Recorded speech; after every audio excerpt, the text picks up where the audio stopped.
बता दें कि पटना में मुख्यमंत्री नीतीश कुमार ने बीजेपी के वरिष्ठ नेता और पटना पश्चिम के पूर्व विधायक नवीन किशोर सिन्हा की पुण्यतिथि पर उन्हें श्रद्धांजलि अर्पित की। मुख्यमंत्री ने नवीन सिन्हा स्मृति पार्क में उनकी आदमकद प्रतिमा पर पुष्प अर्पित कर नमन किया और इस अवसर पर बीजेपी के राष्ट्रीय कार्यकारी अध्यक्ष और नवीन किशोर सिन्हा के बेटे नितिन नवीन, केंद्रीय राज्य मंत्री सतीश चंद्र दूबे, उप मुख्यमंत्री सम्राट चौधरी सहित कई मंत्री, सांसद, विधायक और वरिष्ठ नेता मौजूद रहे। कार्यक्रम में बड़ी संख्या में जनप्रतिनिधि, सामाजिक कार्यकर्ता शामिल हुए और नवीन किशोर सिन्हा के योगदान को याद किया गया।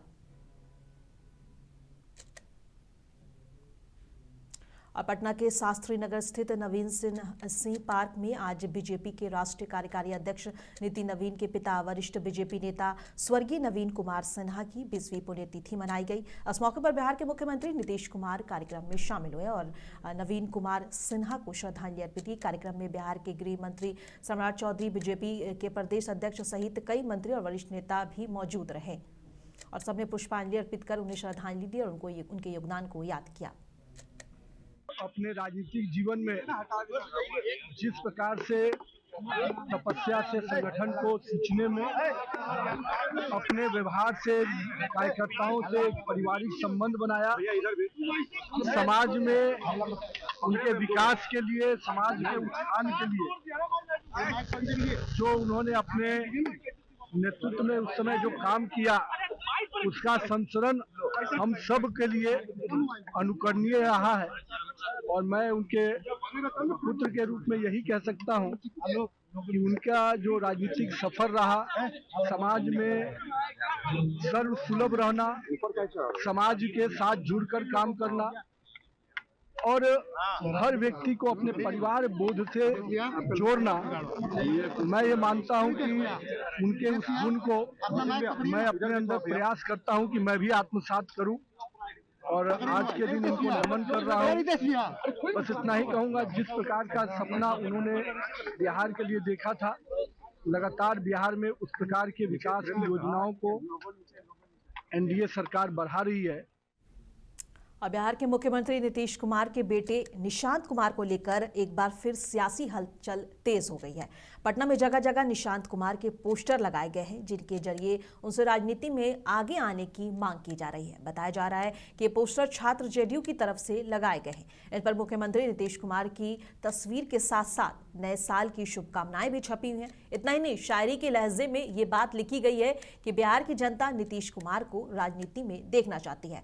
बता दें कि लगातार जेडीयू के कई नेता निशांत कुमार की पार्टी ज्वाइन करने और राजनीति ज्वाइन करने की बात कहते रहते हैं। हालांकि अभी तक नीतीश कुमार की तरफ से इस प्रकार का कोई बयान नहीं है और न ही पार्टी की तरफ से ये ऐलान किया गया है कि निशांत जल्द ही जेडीयू ज्वाइन करेंगे। इस तरह की अभी कोई खबर नहीं है। और औरंगाबाद जिले से एक चिंताजनक खबर सामने आई है। शमशेर नगर इलाके में स्थित शमशेर खान के करीब 350 साल पुराने ऐतिहासिक मकबरे को असामाजिक तत्वों ने नुकसान पहुंचाया है।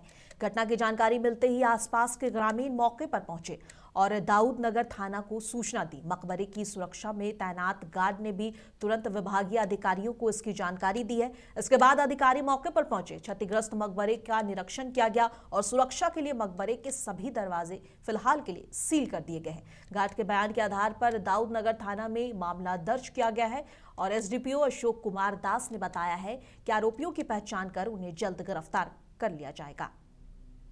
नगर थाना अंतर्गत शमशेर नगर के पास एक मकबरा है जो काफ़ी पुराना मकबरा है और उसको भारतीय जो पुरातत्व विभाग है उसके अधीन वो है।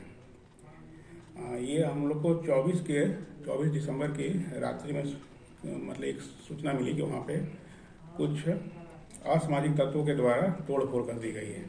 हम लोगों ने वहाँ जाकर उसको जांच की तो जांच में पाया कि वहाँ पे जो ऊपर के जो मकबरा के जो ऊपर के ईंट होते हैं उसको क्षतिग्रस्त कर दिया गया है। उसके पश्चात वहाँ के जो गार्ड थे उनके द्वारा एक आवेदन दिया गया और उस आवेदन के आधार पे दाऊद नगर थाना कांड संख्या 812/25 दर्ज किया गया है। इसमें पुलिस अधीक्षक महोदय के द्वारा अनुमंडल पुलिस पदाधिकारी दाऊद नगर के नेतृत्व में एक एसआईटी का गठन की गई है और एसआईटी इसकी जांच कर रही है। साथ में ये डीआईयू की टीम भी इसमें सहयोग कर रही है। और राष्ट्रीय लोक मोर्चा यानी कि आरएलएम के अध्यक्ष उपेंद्र कुशवाहा की पार्टी में टूट की आशंकाओं के बीच अब एक नया राजनीतिक संकेत सामने आया है। पार्टी के तीनों विधायक रामेश्वर महतो, आलोक सिंह और माधव आनंद ने सोशल मीडिया पर साझा तस्वीर के जरिए अपनी एकजुटता का सार्वजनिक संदेश दिया है। विधायक रामेश्वर महतो ने पोस्ट कर लिखा कि हम सब एकजुट हैं, आज भी साथ हैं और आगे भी साथ रहेंगे। एनडीए की मजबूती और बिहार की सर्वगीण विकास के संकल्प के साथ हम साथ साथ हैं। उन्होंने आगे लिखा, जय एनडीए। बता दें कि इस पोस्ट को आरएलएम के अंदर जारी असंतोष और संभावित टूट की चर्चाओं के बीच एक अहम अपडेट माना जा रहा है। दरअसल 24 दिसंबर को उपेंद्र कुशवाहा ने पटना स्थित अपने आवास पर एक डिनर पार्टी आयोजित की थी, जिसमें पार्टी के तीनों विधायक मौजूद नहीं रहे, जबकि तीनों विधायक उस वक्त पटना में ही मौजूद थे। जिसके बाद टूट की खबर तेज हो गई और अब ये पिक्चर सामने आया है जो काफी हलचल मचा चुका है। और कटिहार जिले के फलका प्रखंड में सिस्टम की बड़ी लापरवाही सामने आई है। यहां दो बुजुर्ग जो आज भी जिंदा हैं, उन्हें सरकारी कागजों में मृत घोषित कर दिया गया।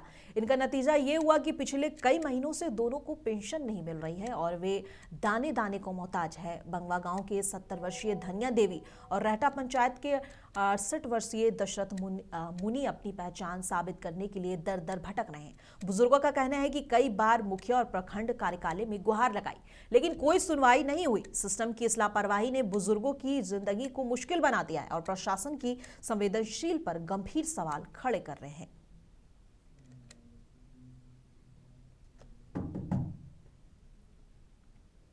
बाइट बाइट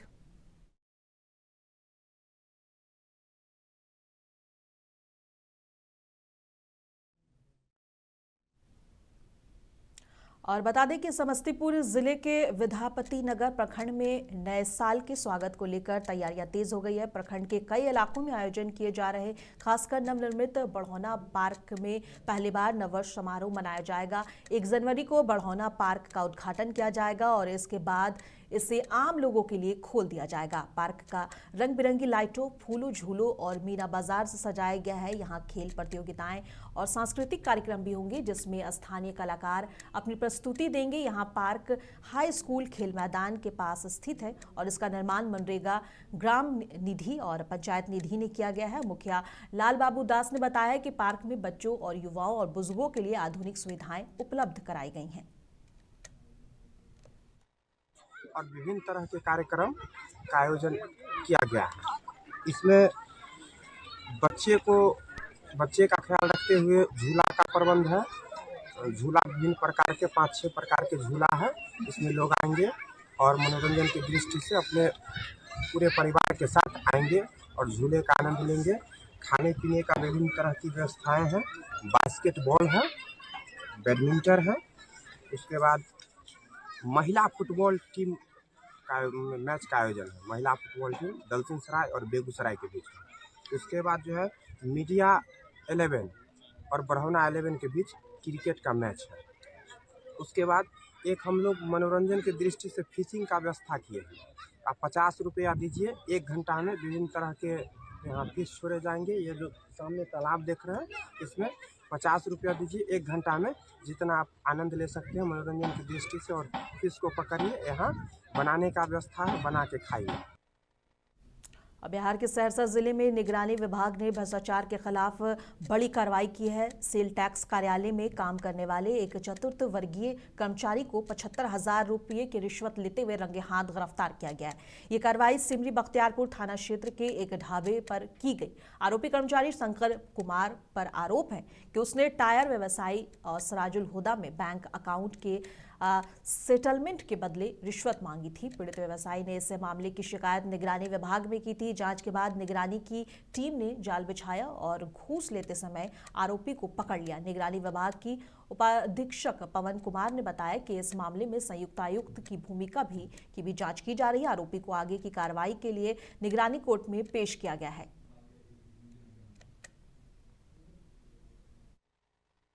संयुक्त आयुक्त के परिचारी प्यून शंकर कुमार को 70,000 रुपये रिश्वत लेते हुए निगरानी टीम के द्वारा रंगे हाथों गिरफ्तार किया गया है। मामला है कि एक सिमरी बख्तियारपुर में सिराजुल होद करके व्यवसायी हैं, जिनका टायर का व्यवसाय है। उनका टैक्सेशन के मामले को लेकर के उनका बैंक का अकाउंट फ्रीज कर दिया गया था। और निरंतर प्रयास कर रहे थे कार्यालय में कि उनका अनफ्रीज कर दिया जाए। वो टैक्स जमा कर चुके हैं, तो उनका खाता अनफ्रीज अनहोल्ड करने के लिए उनसे 1 लाख रुपए रिश्वत की मांग की गई और यह रिश्वत की मांग शंकर कुमार के माध्यम से ही संयुक्त आयुक्त करवाए। जब संयुक्त आयुक्त प्रवीण कुमार से वो मिले तो वो बताए कि शंकर जी से बात कर लीजिए आप। शंकर जी से जब वो बात किए तो शंकर जी बताए कि साहब 1 लाख रुपया मांग रहे हैं। काफी अनुनय विनय के बाद 75,000 रुपये पर मामला से तय हुआ और कल 75,000 रुपया लेते हुए शंकर कुमार परचारी को संयुक्त आयुक्त कार्यालय सहरसा से गिरफ्तार किया गया है। आज माननीय न्यायालय में उपस्थापन के लिए हम लोग यहाँ भागलपुर लेकर के आए हैं। और भागलपुर में कड़ाके की ठंड ने जनजीवन को पूरी तरह प्रभावित कर दिया है। सुबह से रात तक ठंड का असर बना हुआ है, जिससे सबसे ज्यादा परेशानी खुले आसमान के नीचे रहने वाले बेसहारा लोगों को हो रही है। इसी को देखते हुए भागलपुर के स्टेशन चौक पर सदर अनुमंडल पदाधिकारी विकास कुमार ने जरूरतमंद लोगों के बीच कंबल का वितरण किया। स्टेशन परिसर और आसपास रहने वाले लोगों को ठंड से बचाव के लिए कंबल दिए गए। सदर अनुमंडल पदाधिकारी ने बताया कि जिलाधिकारी डॉक्टर नवल किशोर चौधरी के निर्देश पर यह अभियान चलाया जा रहा है। प्रशासन ने कहा है कि ठंड को देखते हुए आगे भी राहत कार्य लगातार जारी रहेंगे ताकि कोई भी जरूरतमंद ठंड से परेशान न हो। वगैरह जो वितरण करना है तो रात में अभी हम निकले अदर और दूसरे लोकेशन पे भी जाएंगे। साथ ही साथ अलाव जो जलाने की व्यवस्था है वो ठीक से है या नहीं उसको देख रहे हैं और जो मेन प्लेसेस हैं सभी जगह पे अलाव की व्यवस्था की जाए। शहर में और अन्य जो ग्रामीण क्षेत्र है वहाँ भी अलाव की व्यवस्था की जा रही है। तो अभी हम लोग भ्रमणशील ही रहेंगे, जहाँ भी जरूरत पड़ेगा तो उनको हम लोग हैंड ओवर कर देंगे और ये राज्य सरकार की तरफ से ये सहायता दी जाती है और जिला प्रशासन इसमें सर समय इसको उपलब्ध करा सके। ये हमारी आज कितने जगह पर किए सर? अभी हम लोग 3 जगह पे अभी किए और अभी आगे भी जाएंगे।